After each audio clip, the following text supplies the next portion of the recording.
Welcome to Choice Classic Radio, where we bring to you the greatest old-time radio shows. Like us on Facebook, subscribe to us on YouTube, and thank you for donating at choiceclassicradio.com. The Signal Oil Program, The Whistler.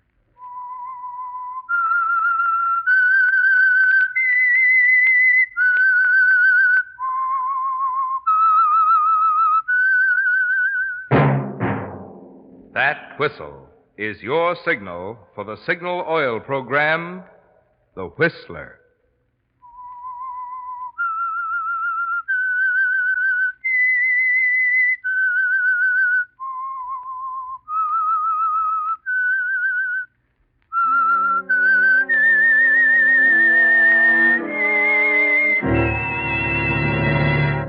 I am the Whistler, and I know many things, for I walk by night.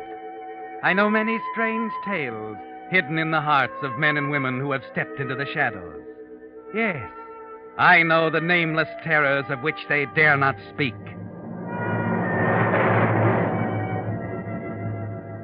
Yes, friends, it's time for the Signal Oil Program, The Whistler.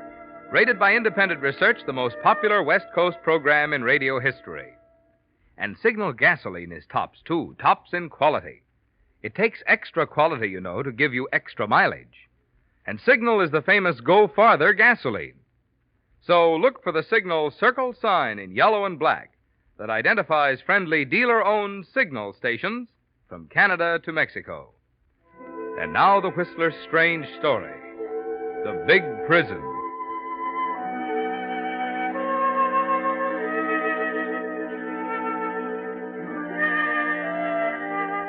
To John Emerson, it was more than a nightmare. The sounds, the images flashing across the black background of his mind were too real, too terrifying.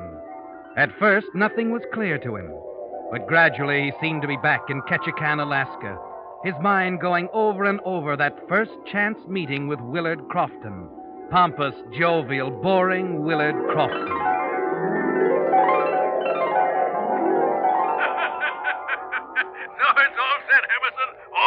Oh, now, wait a minute, Mr. Crofton. I've known you, well, let's see, exactly an hour. And here you're asking me to spend a whole month hunting with you. Why not? You say you like to hunt? I'm headed for my little lodge outside Whitehorse and looking for a hunting partner, so why not you? But really, Crofton, Not another word. I insist you be my guest, Emerson. Yes, sir, I absolutely insist.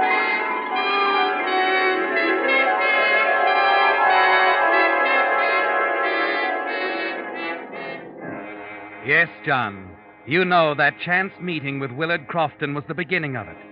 But as the liquor boils up again in your brain, you're sure there's more, something much more important, far more terrifying. You grope back over it all again, forcing yourself to remember. That's a good one, Emerson. A good one, huh? There was the long, tiresome trip to Crofton's lodge. The days, the weeks wasted looking for game that just wasn't Go there. ahead, shoot, Emerson, shoot. No, wait. It's just an old stump. And always Crofton with his foolish jokes and his guns. How'd you like that one, Emerson? Great one, huh? Shoving another highball into your Oh, hand. have another one, John. And another. Bottoms up, John. Then suddenly in a rush it all comes back to you, like acid in nitroglycerin. The memory of those last wild moments at the lodge explodes in your mind. All right, Crofton, all right. I've had enough. You hear me enough? Now, see here, Emerson. I picked you up at Ketchikan and brought you here because I thought you'd be good company. But if you think I'm going to pay your passage all the way back to the state... That's exactly what I think. I've listened to your silly chatter for a month. Now I'm going to get out of Alaska even if I have to kill you. No, look, John, you've been drinking too much. Shut up! Your fingerprints will be all over that gun. John, put it down! Put the gun down! Then it's gone in a red flash. The nightmare, the visions, the spinning, dizzy, sick feeling.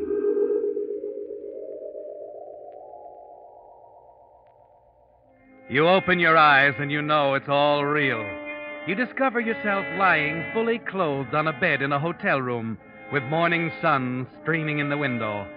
But before complete panic can overtake you, you're stopped by the sound of voices, real words from real people coming in over the open transom. I tell you, Joe, the telegram's addressed to Willard Crofton. And I'm telling you, he's still asleep, and I'm not going to wake him up until it's almost time for his train. What's going Yeah, on? but, Joe, the wire's marked deliver personal, and we're supposed to deliver it. Two guys. Look, I'll deliver it personally when he wakes up. Now, what difference does it make? Now, don't ask me, Joe. I don't make the rules.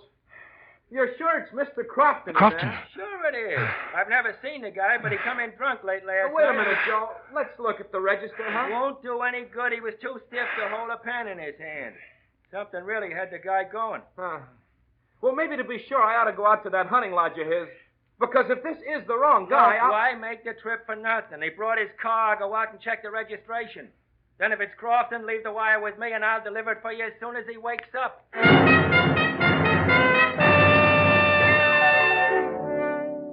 You're on your feet now, John, piecing it all together, weaving dizzily over to the dresser, wincing at what you see in the mirror.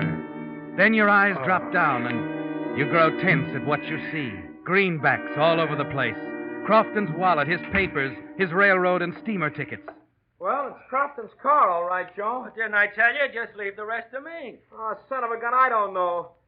This telegram still says, deliver personal to Willard Crofton. Okay, be a sap if you wanna. Go on, make the trip all the way out to the lodge. You cling to the edge of the dresser as for the first time the full realization hits you. If that messenger goes out to the lodge, you know what he'll find, John. Crofton dead on the floor and a dozen wide-open clues pointing straight at you. You begin to think clearly, rapidly. What you need is time. Time to get out of Alaska before the body is discovered. And there's one way to do it. One way that Crofton's lodge might go undisturbed until spring. You tense yourself and take the plunge. I hate to wake the guy up. He come in late. Someone out there looking for Crofton? Oh, yes. Well, I'm Crofton. What is it? Oh, telegram for you, Mr. Crofton. Mark, deliver personal. Oh, okay. Just a minute.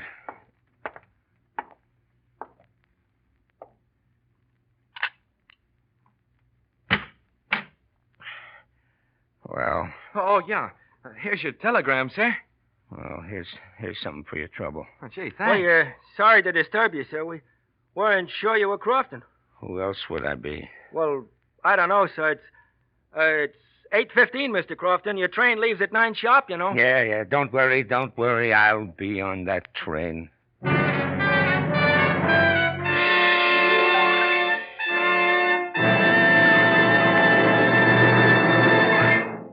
With the prologue of The Big Prison, the Signal Oil Company is bringing you another strange story by The Whistler.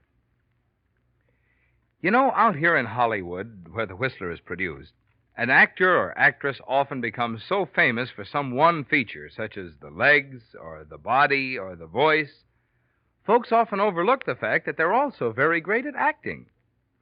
Well, it occurred to me that it's much the same with Signal gasoline. Signal has become so famous as the Go Farther gasoline, many folks forget what makes that good mileage possible, the quality in Signal gasoline. In fact, the best yardstick of gasoline quality is mileage. You see, the only way any gasoline can give you better mileage is by helping your motor run more efficiently. And when your motor runs more efficiently, naturally you enjoy quicker starting, faster pickup, smoother, knock-free power. The kind of performance you expect from a quality gasoline. That's why we say to be sure of the tops in gasoline quality. Just remember two things. One, in gasoline, it takes extra quality to go farther. And two, Signal is the famous Go Farther gasoline. And now back to the Whistler.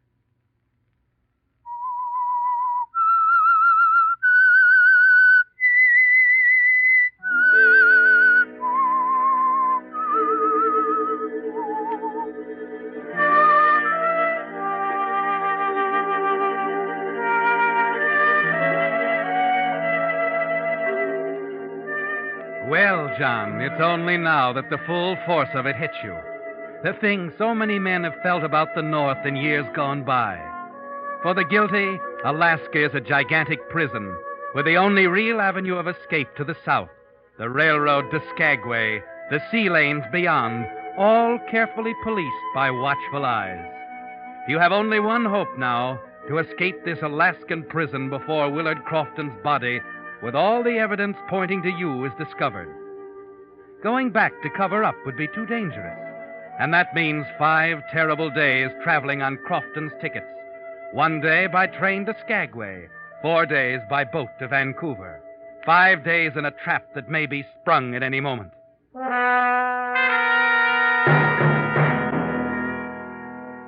The telegram delivered to you in Crofton's name says only, "Leave today as planned, signed Williams." And Crofton's papers aren't much more helpful. You're still studying them a few minutes later when... Yes? Mr. Crofton, the garage man's outside about the car. Oh. Well, Is it ready? ready? To be put up for the winter. Oh, yes. Tell him to go ahead. Good. Your baggage is in the lobby. Oh, yes. Have it taken to the station, will you, please? Here you are. Oh, thanks. How long till train time? Let's see, 30 minutes. Well, I'm a little tired. I guess I'll wait here till just before the train leaves. Well, how about breakfast? No, I'm afraid there's not that much time. I'll have lunch at Bennett anyway. I'll wait till then. Well, it's up to you, but knowing the White Pass and Yukon Railroad like I do, I'd never leave Whitehorse with an empty stomach.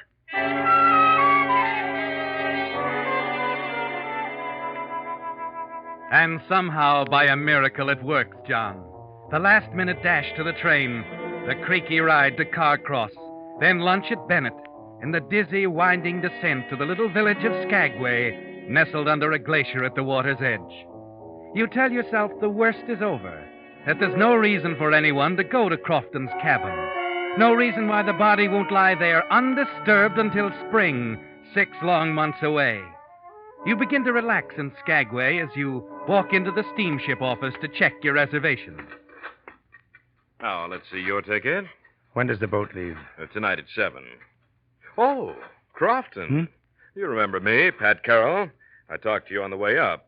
Came in about 3 weeks ago, didn't you? Oh, yes. Sure. You were with another fella. Or, say, wait a minute. Guess it was your pal I talked to. Yes, it must have been. By the way, where's he? Oh, he decided to stay up there for a while. Oh? That's funny. Told me he was due back in the States in a few weeks. Guy can change his mind, can't he? Oh, sure. Fix up the tickets, will you, please? Oh, say, I know why he's staying up there, sure. What do you mean? Well, your partner, Mr. Crofton. Didn't he let you know? My partner? Williams. I got a reservation wire here. He's due next Monday on the Nora. Going up to the lodge for a fling at the hunting racket himself. Oh, that, yes. Well, he sent me a wire about that. When does he get here? Monday. Be up at your lodge by Tuesday night. You think you might change your plans, Mr. Crofton? Now, I could cancel this ticket. No. One of us has to be on the job. Well, what time do I get down to Vancouver? Well, leaving tonight, you'll be there Monday around 5 in the afternoon. Oh, that's okay. Fix up the ticket. It's a funny one, isn't it? You and your partner will pass each other on the way. Ships that pass in the night. Fix up the ticket, will you? Oh, I'm sorry. I'm in a hurry and... Sure, Mr. Crofton. I'll fix it for you.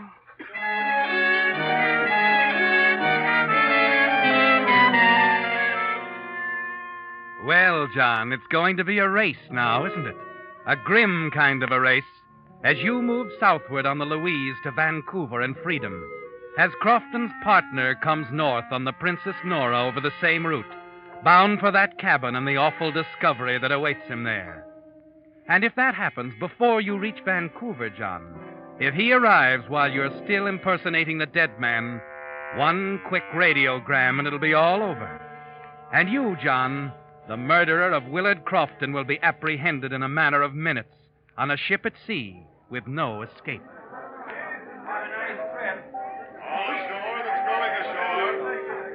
All ashore that's going ashore. You stand on the after deck in the shadow. Try to keep out of sight as you look at the twinkling lights of the little town. The ugly docks, the rock cliff plastered with tourist signs. It seems an age before the deckhands get busy with the lines and passengers begin to drift forward to their cabins. Another part of it's over, John. The vessel moves out into Lynn Canal. The lights of Skagway recede into the night. Excuse me, sir. Oh, yes, steward. Your name, please? Crofton. Oh, yes. Willard Crofton. Would you follow me, please, Mr. Crofton? I'll show you to your cabin.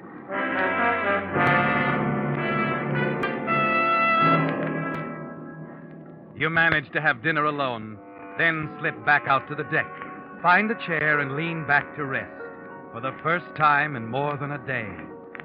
You're tired now, terribly tired, and you're thankful for the darkness, the soothing slap of the water against the sides of the ship. And then... Well, Mr. Crofton, Oh, yes. mind if I sit down? Why, no, sir, not at all. That's the Crofton Williams, isn't it? I saw your name on the passenger list. Quite a surprise. Oh? Yes. I've dealt with you people for some time now. Nearly 15 years. Well, that's... I'm Dr. Prentice, Alaska Medical Mission. It's a pleasure, Doctor. My, I could tell you some stories about the things your medical supplies have done for us up here. Saved a lot of lives, Crofton. Well, that's fine. Last call for dinner. Well, better hurry if you Last want call dinner. for Last dinner. call. I don't believe I'll eat anything, thanks. Haven't been feeling too well. Oh? Seasick? No, a touch of cold, I think. Slight temperature. If I took my own advice, I'd be in my stateroom. You, going to Vancouver? Yes, I have to get back. Give my partner a chance for a vacation. Good. Vacation, that's what I need. You know, I really better turn in. Will you excuse me? Well, of course, Doctor. Nice to have talked to you. Oh, thanks. It was a pleasure meeting you at last after doing business all these years. I'll try to make dinner with you, Crofton, perhaps tomorrow evening. Fine, Doctor, fine. Good night.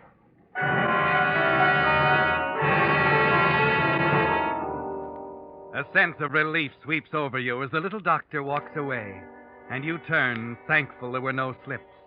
There can't be any slips, John, because you're on a very delicate schedule. Only 12 hours stand between you and disaster, the narrow margin that will separate your arrival in Vancouver from the arrival of Crofton's partner, Williams, at the cabin in Whitehorse. You know you must be off this boat and out of Vancouver when it happens. The doctor, mercifully, keeps to his cabin for the next few days, and you're alone now at the rail of the Princess Louise as she slides into the dock at Ketchikan. Oh, Stewart. Yes, sir? How long do we tie up here? About an hour, sir. Well, I think I'll go ashore, stroll around a bit. Yes, everybody does. Both boatloads. Huh? Both? Yes, sir. That's the Princess Nora there at the dock. The Nora? That's right, sir. She's headed right back where we came from. Oh, anybody on board you know? You'll have plenty of time to see them. No, there isn't. Anyway, I've changed my mind. I'm going to stay aboard.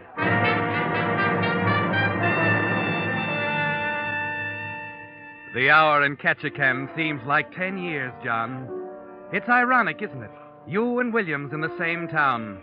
Williams on his way north, where he'll find his partner murdered. You on your way south to find freedom, with a slim slice of time, only a few hours still tipping the balance in your favor. And then finally, the tension eases a little, and you stand at the stern rail of the Princess Louise, watch the Nora back slowly out of the harbor, and steam away toward the north. Her lights are all but out of sight when you're aware someone is standing beside you in the darkness. Strange, isn't it? Watching a boat move away like that. Gives you a lost, empty feeling. It's too dark to see her face, but something tells you to be careful, on guard. You turn away slightly, but the girl is in a mood to talk. It's like being separated from someone in a crowd. You wonder if you'll ever see them again. It is something like that. In that boat. Going where this one came from. What's it like there in Skagway, I mean? Oh, did you just come aboard? Yes. This is the farthest north I've been. Oh, it's much the same. Not as many people. Oh, you live there? No, Vancouver. Seattle's my hometown. Be nice to get back. Seattle? You know someone there? No, I don't. We have relatives in Vancouver, too. You know anybody named Lockwood? I came from a large Hi, You going inside? Yes, excuse me, please. It's the wind. my throat. It's dangerous for me to be out here.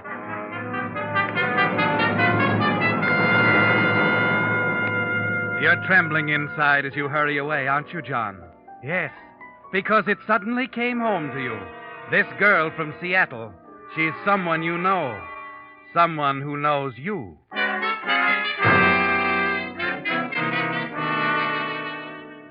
You can't reach your stateroom soon enough as the realization sweeps over you.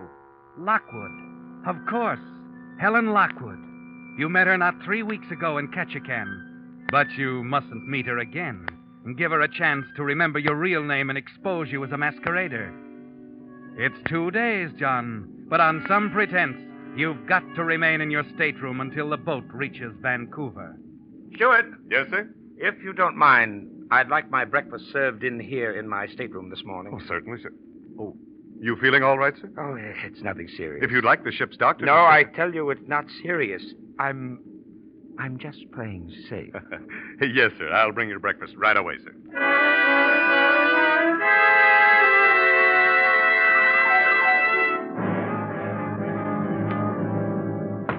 Yes? Your breakfast, sir. Oh, come in. Put it right there on the... Oh. This is the ship's doctor, sir. I thought I told you it wasn't necessary. That was my idea, Mr. Crofton. Well, now, see here, Doctor. I'm not seriously ill. There's no now, need Mr. for you Crofton, that's what I'm here for. But You're just like all the rest of them. Now, here, let me take your pulse. Need any help, doctor? No, thanks. You can go, Henry. Let's see. Might as well get your temperature, too. A sense of anger mixes with fear as the doctor stands over you. Above all, you can't have him meddling, telling you to get out on deck. As he turns away for a moment, you remember the words of little Dr. Prentice, something about a touch of cold, a slight temperature. Your eye strikes the pot of hot coffee on the tray right next to your bed, and an idea comes to you that almost makes you laugh out loud. It's so simple, isn't it, John, to take the thermometer from your mouth, dip it for an instant in the coffee, and put it back before the doctor turns. And you know in advance what he'll say. Now, Mr. Crofton, if you let me take a look. 102. Mr. Crofton, I'd say you should stay right in bed for a while. Nothing serious. Oh, I don't think so. However, I'm glad I checked. Well, I'm sorry I was short with you, Doctor. Oh, I'm used to you businessmen. You never want to stop for anything. I do want you to rest for me, though. We're only a day and a half out of Vancouver. Well, don't worry, Doctor. I'll stay right here.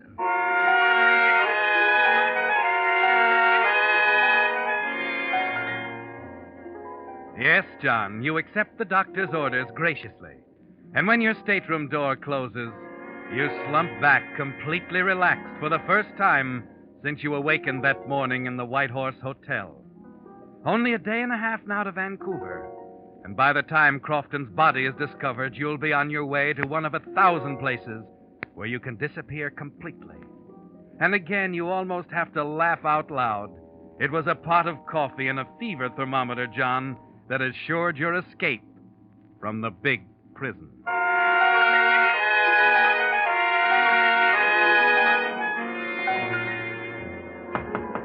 Who is it? It's the steward, Mr. Crofton. Oh, come in.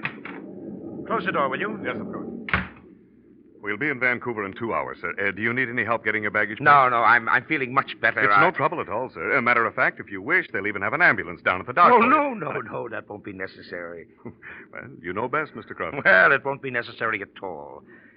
No, Stewart, as soon as I reach Vancouver, I'm going to be perfectly all right.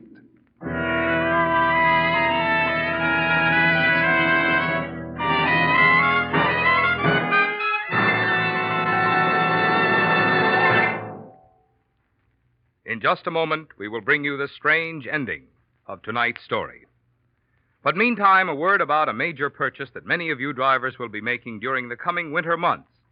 A new battery. Perhaps you've gotten the notion, because of the many new or off brands of batteries now being offered, that batteries are plentiful again. The fact of the matter is, good batteries are not plentiful now, and the indication is that they will be even scarcer as the demand grows.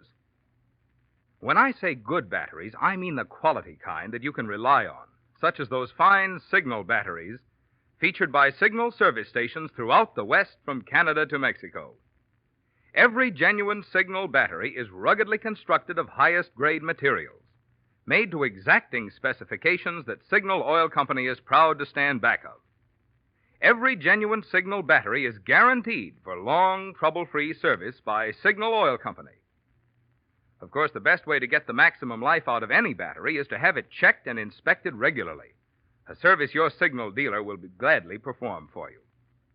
Should he find that your present battery is not likely to stand the strain of cold weather starting, it'll be wise to get your order in now for a quality battery, a genuine, guaranteed Signal battery.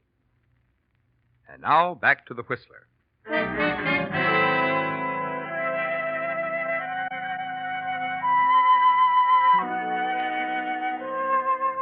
Well, John, it's almost over. The nightmare from which you've never really awakened. It's a real frightening thing, this delicate schedule you've been forced to follow. Just 12 hours from now, the body of Willard Crofton will be discovered at his hunting lodge near Whitehorse. And only moments later, the wires will be crackling with orders for your arrest as the murderer. But that's 12 hours from now, John. And long before that, you'll be off the ship and miles out of Vancouver on your way to a safe hiding place. Yes, John, Alaska was a big prison, but you've escaped. In just a few minutes, you'll walk down the gangplank on schedule, safe and free. Yes, Stewart, come in. My baggage is all ready. Oh, Doctor. Well, look, it was nice of you to come again, but I told the steward I'm feeling much better. He told me. Just the same, I thought I'd better take that temperature of yours. Oh, but really, Doctor, it's not... not... Oh, come now. It'll only take a moment. Yeah, but Under the tongue. Oh. That's it. Mouth shut. Sometimes I think that's the best part of being a doctor. Telling people to keep their mouths shut and making them like it. Oh, I better get that pulse, too. Oh, not bad at all. Little rapid, but that could be nerves. All right. Let's have a look at that thermometer. Now, look, Doctor, look, I was trying to tell you, this is all foolishness. I'm feeling fine. Well, what's the matter? Nothing. Quite the contrary. Your temperature is normal again. And I don't mind telling you I'm greatly relieved. Well, I told you Relieved? That's right. Of course, with no temperature, you're free to go anywhere you like, aboard ship. Aboard ship?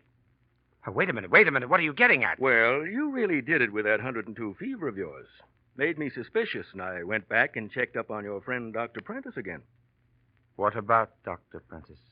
It's too bad, but I'm afraid he picked up a case of smallpox somewhere in Alaska. Smallpox? We'll all be held in quarantine, of course. But then we shouldn't be delayed more than 48 hours.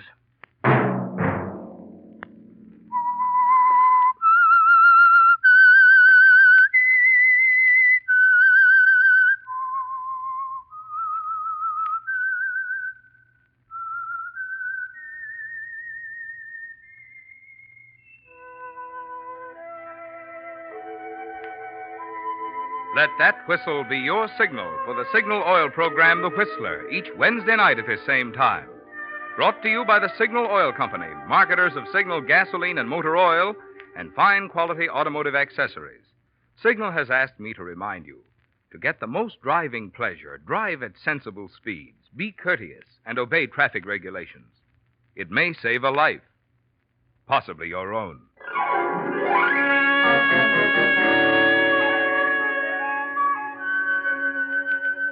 Featured in tonight's story was Wally Mayer. The Whistler was produced by George W. Allen with story by Joel Malone and Harold Swanton, music by Wilbur Hatch, and was transmitted to our troops overseas by the Armed Forces Radio Service. Next Wednesday, for a full hour of mystery, tune in a half hour earlier. Enjoy The Saint as well as The Whistler. This is Marvin Miller speaking. This is CBS, the Columbia Broadcasting System.